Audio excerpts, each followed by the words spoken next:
You're not cheating, but your friends are. How do I catch your friends who are cheating in an in-person exam in the lecture hall or the classroom?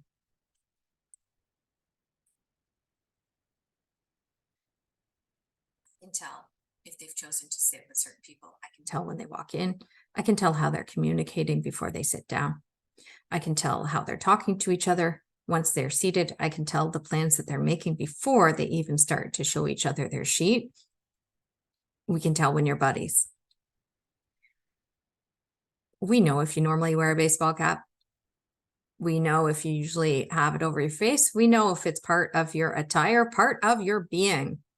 And when it's not, it's pretty sus.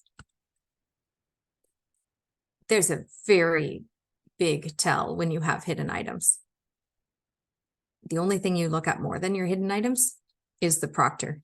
You look at the proctor. When the proctor looks at you, you look away, you pretend you're looking at the clock, you look to the corner of the room, you look back to your sheet, and you very obviously make it look like you've only ever been looking at your sheet, but you have to look at that proctor before you look at your hidden item, because you know that you have to know that when the proctor is looking away before you look at that hidden item. What do we do then? We walk to the back of the room. You don't know when we're looking at you. You don't know when you can look at your hidden item. Very easy to find hidden items. Same with phones. A phone is like a hidden item, but you could be doing other things on your phone, like using your earbuds. Phones, earbuds works like hidden items. We can tell when you're not looking at your paper. We can tell when you're focusing on a phone or something else, or what's happening in your ears.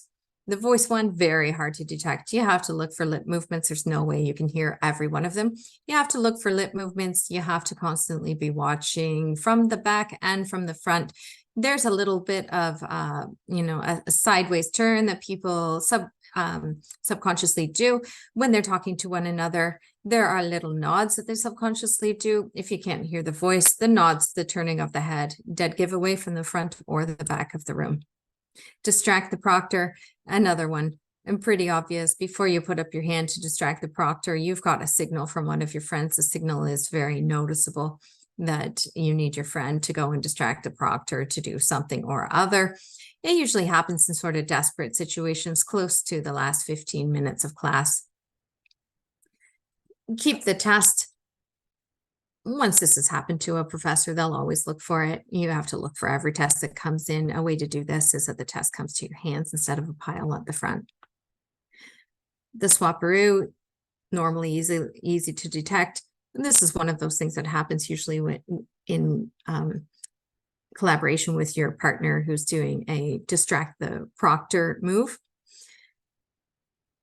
And you quickly swapping a test with some other people. Sometimes it's accompanied with some stretching, some movement, of course, always face up to see what the proctor is seeing. The bathroom visit, difficult one to work with, but if there's a bathroom visit, automatically sus.